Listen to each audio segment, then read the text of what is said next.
Good morning everyone, Justin again as always. Thanks for watching my channel. Welcome back. Today we're starting the tear down for the 4.7 stroker build.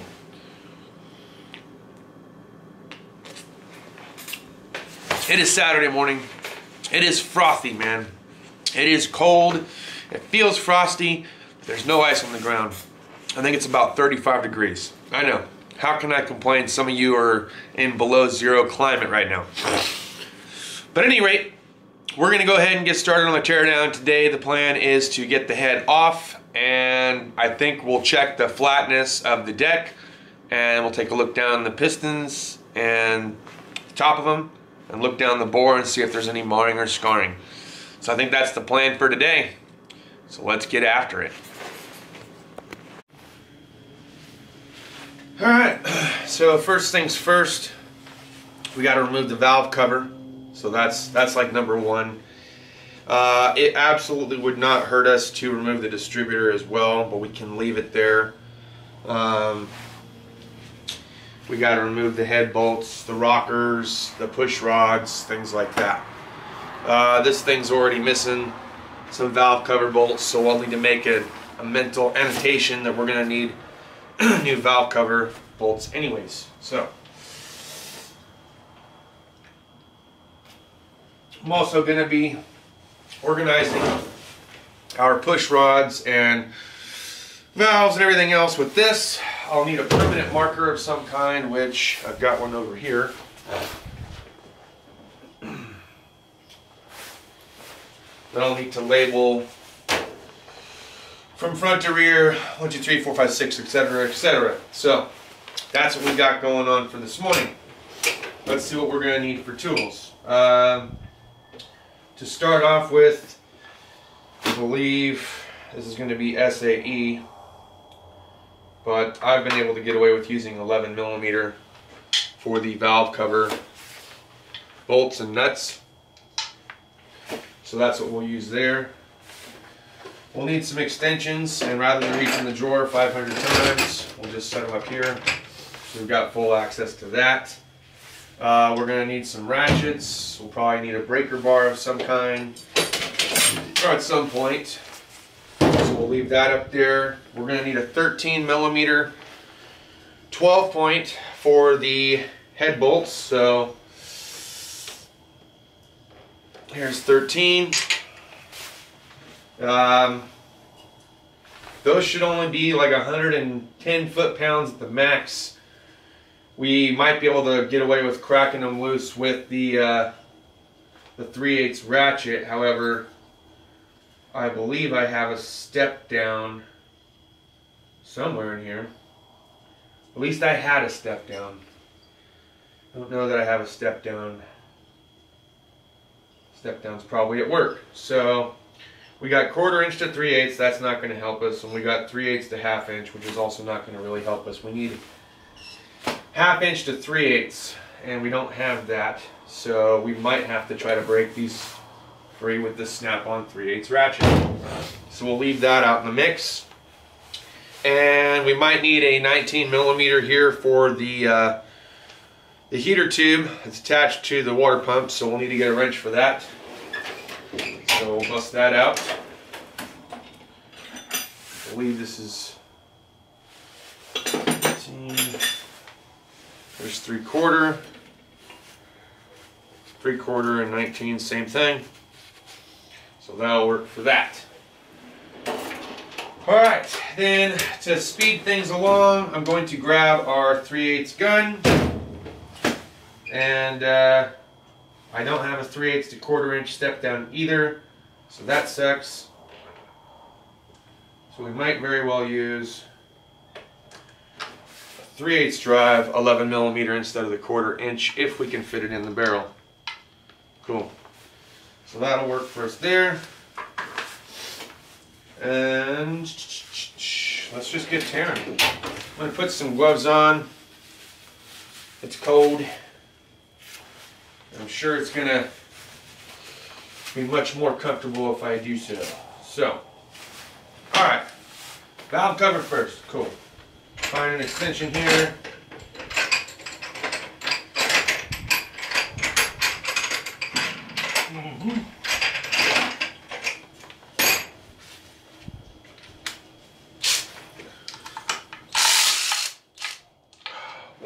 magnetic tray for the valve cover bolts.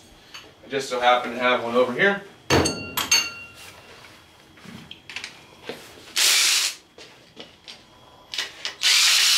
Some of these aren't even tight.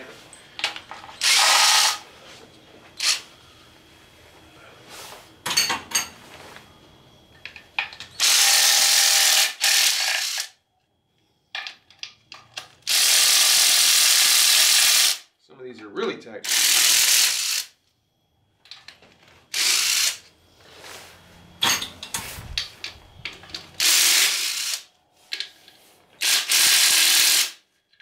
Either that or the gun is done.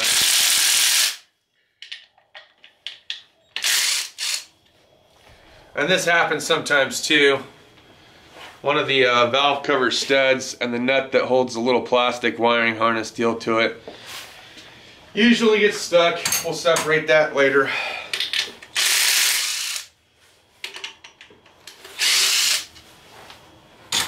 Alright, so we got a few that we got to crack loose by the hand before we can run them out.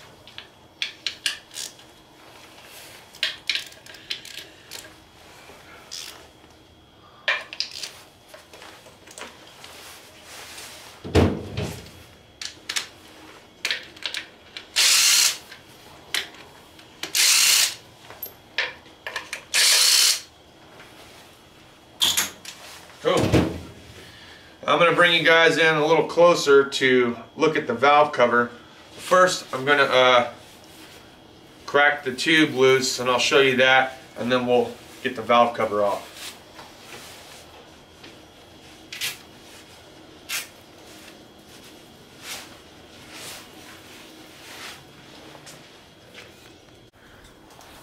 Alright, so here's the tube, the heater tube. We're just going to try to crack it loose, or at least enough to get it out of our way, like so.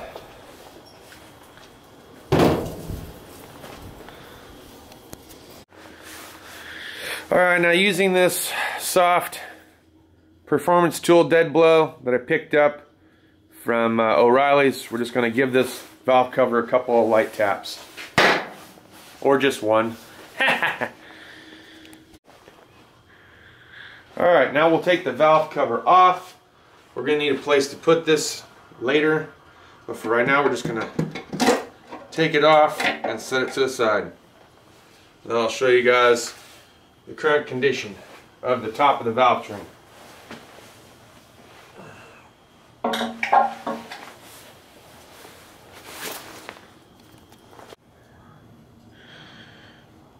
So here's what the current condition of our valve train is.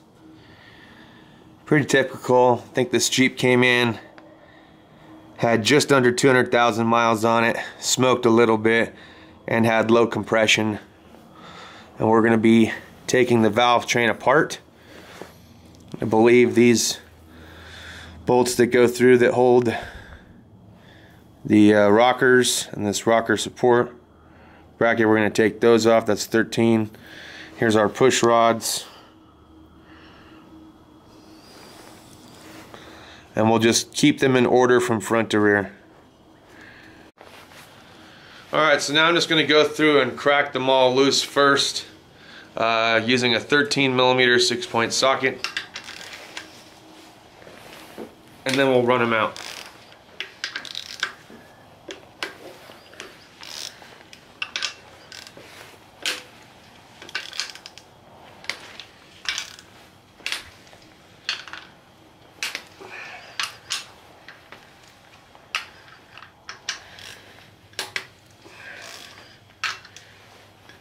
And remember, these are still going to have some tension behind it because of how the lobe of the cam is. So, don't be afraid, it'll be fine. Alright, so now I'm going to run some of these bolts and rockers out, but I got to keep them in order. So, as I'm doing it, get everything lined up. We should mark our tray first, so we'll do that. We'll mark it, you know, intake, exhaust, all the way, etc., etc. So let me get that set up real quick.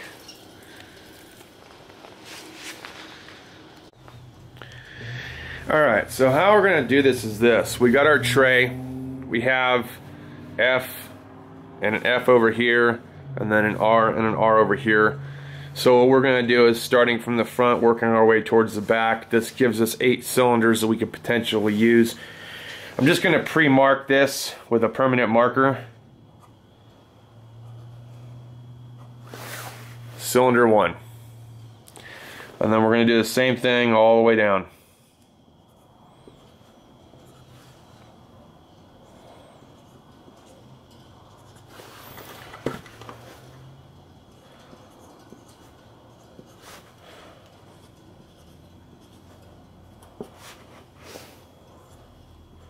Now you can pick this tray up on Amazon.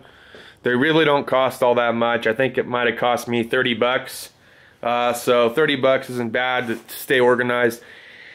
If you don't want to spend the money, you could use a piece of cardboard as well. It's whatever's going to help you to stay, organized and everything. So I got them all marked now, cylinder number 1 through 6. Now what I'm going to do is I'm going to change it up a little bit. Intake over here on the left, and exhaust over here on the right. So over here, INT, EXT. That way I know which side is going to be intake, which side is going to be exhaust. So looking at it right here, you can see on this 4 liter, we got exhaust, intake, intake, exhaust, intake, exhaust, exhaust, intake, exhaust, intake, intake, and exhaust. So when we take them apart, that's exactly the order that we're going to keep them in, and we're going to go back and forth until we have the whole tray pretty much filled up.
Alright, now that we are all organized, we can now start to remove the head. Alright, since I don't really have a lot of leverage with this small snap-on 26-inch ratchet, I'm going with a different method that a lot of us end up resulting to, and we don't have the right tool for the right job. Now, some people are going to disagree with me and say, I would never use a step down, yada yada yada, why wouldn't you just get 12-point half-inch in order to do this part of the job, etc., etc. Look, I don't have it, so we can't use it. So what I do have is I have a Duralast 3/8 drive ratchet, which I would consider inexpensive, and if it breaks, it's not going to hurt my feelings, and I can go right back down to AutoZone and get another one. And I've got a 13 12-point 3/8 drive socket.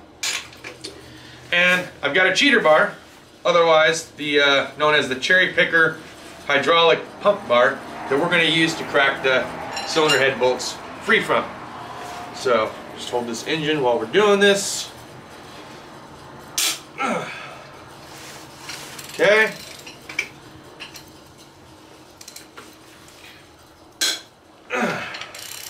Remember, these things aren't torqued down too incredibly much, but it's nice to have leverage.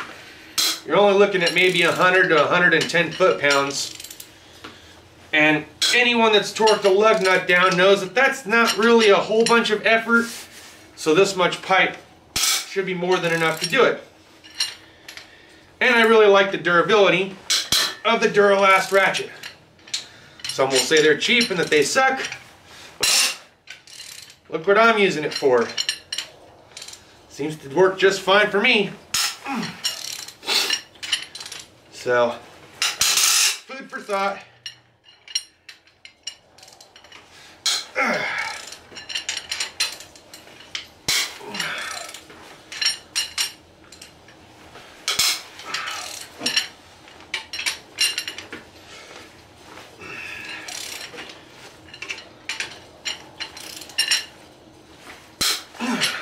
Okay, found a loose one. Might have had a head gasket issue at one point. Okay, let's see if we can't run them out with our trusty little power torque gun. I might have to back them out a little more.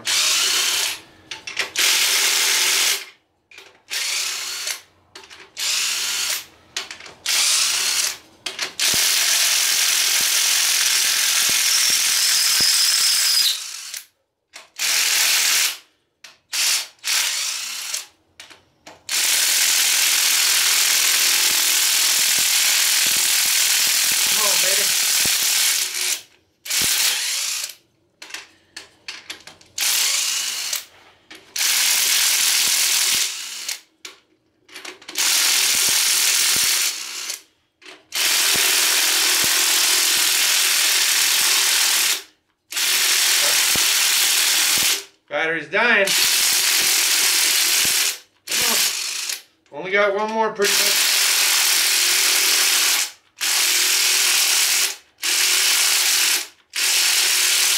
Come on. Okay, I can get the last one by hand. I'm not going to make you guys watch it.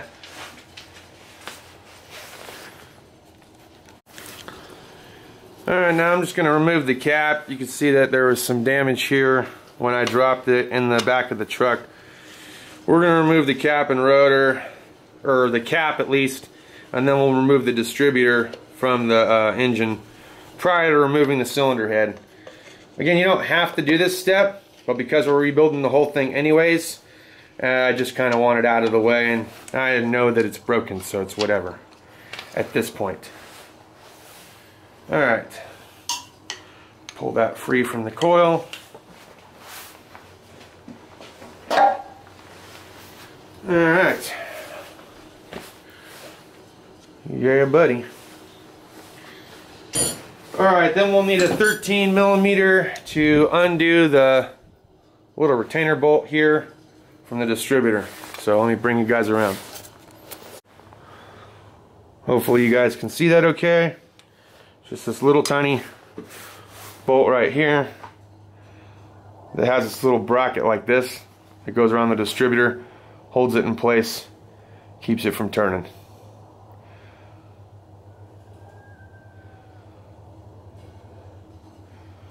Take that out.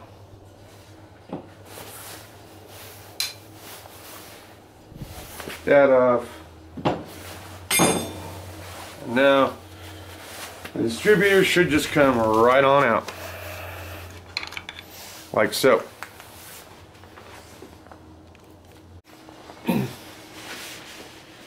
Alright, now we can remove all of our bolts, and I'm just going to put them in this tray. We know they're head bolts. we got studs, the head bolt studs go along the intake side, obviously. And then on the inside here are where the non-studded ones go. But there are two that are in here, I believe, for some kind of guide purpose. Can't remember, we'll have to go back through it. But there's two. The second one in on the non-intake side looks like that. And then if we go 3, 4, 5 in, we got another one that looks like that, non-threaded at the top. And the rest of them are pretty much just going to look like this. So we're going to take them all out, put them in our tray.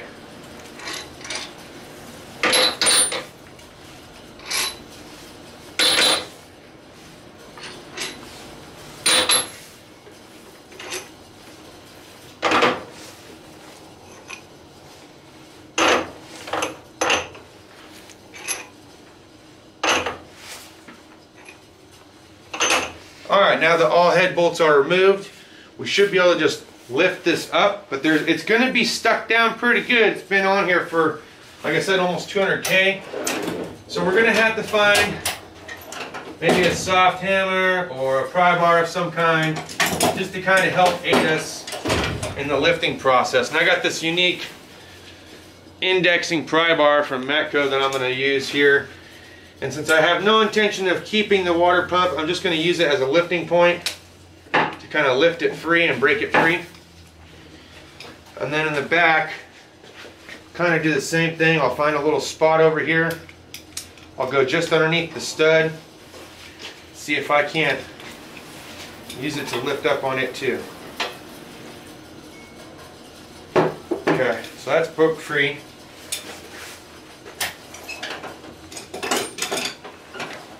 So now I should just be able to lift it right on up enough.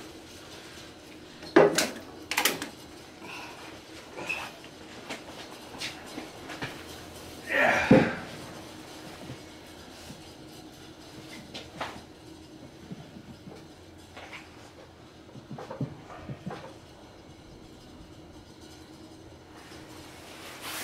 We'll take a better look at that head in a minute, but for now, let's look down and look and see what the piston looks like, see what the deck looks like.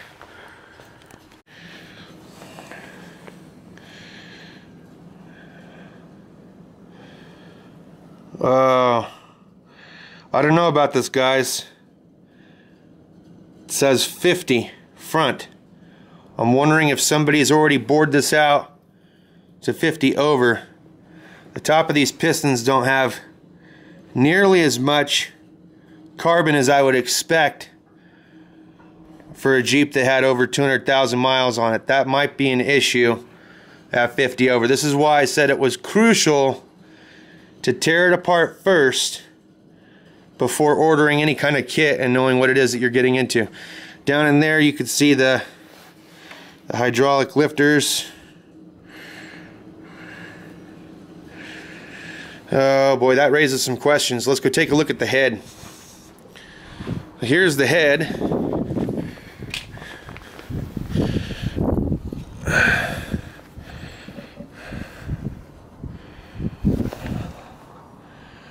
And even that doesn't really look all that bad, to be honest. I wonder if he just had a bad valve stem seal guides or something.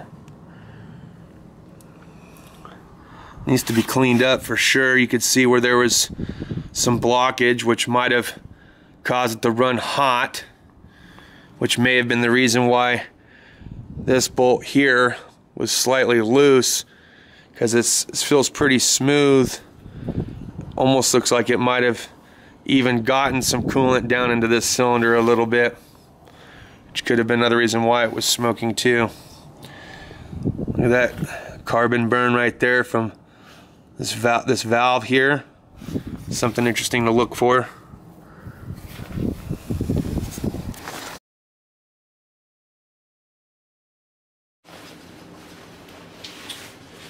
So what an interesting predicament that we have going on here. Let me look to our service information. I think I have a book for this year. Let's see. Jeep. What year is this? This is 84 through 01. 84 through 01. It's the Haynes repair manual, same as you guys could pick up from the auto parts store. Again, we're not going to get so excessively crazy in this because this is not a machine shop, but I am trying to do something a little bit more involved that the average DIY and weekend warrior can do. So let's look up engine. That's electrical systems, suspension, V6 engine, inline 6 engine, 2C-1,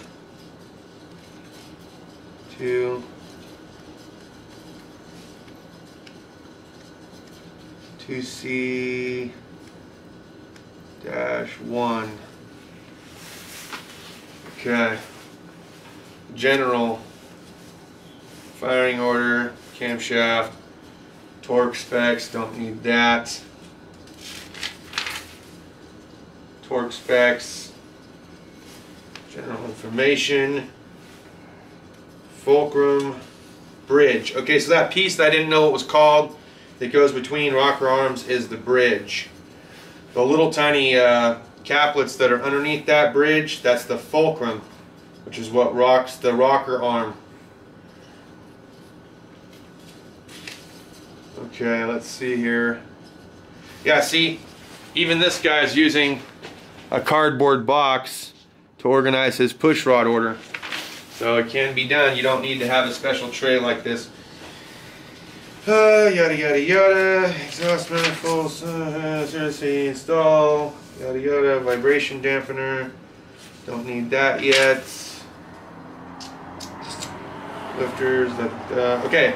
To remove the lifters, in here it says use a magnetic pickup tool. So if you want to get down in there, find one of those 5-pound magnets. Think you can pick them up from Sears or Home Depot and just stuff it down there and pull them out. If that's still not enough, you can use a little hook tool to kind of pull it through a little bit. But I'm trying to find out what our maximum allowable piston size is, and I'm just not seeing it. Okay, general engine overhaul procedures. Cylinder bore diameter standard 3.8751 to 3.8775. Allowable taper out of round 1000. Warpage 2007 inch per 6 inches.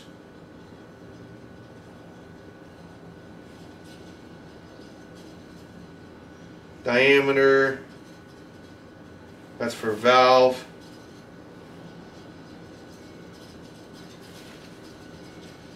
It's not giving us, it just gives us the standard bore diameter. Warpage limit. I want to know what the maximum amount is that it can be bored out to. Let's see. Line 6.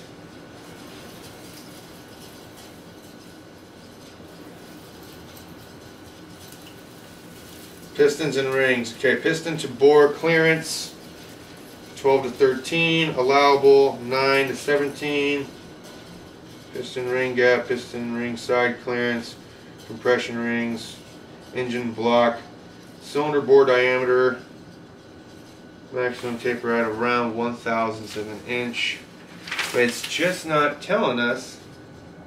Main caps 80 foot-pounds, connecting rods 33 foot-pounds. We're going to have to do some more research online, gentlemen. But look, I hope you enjoyed today's video and the teardown of what was to be the 4.7 stroker build. I got to do some more research.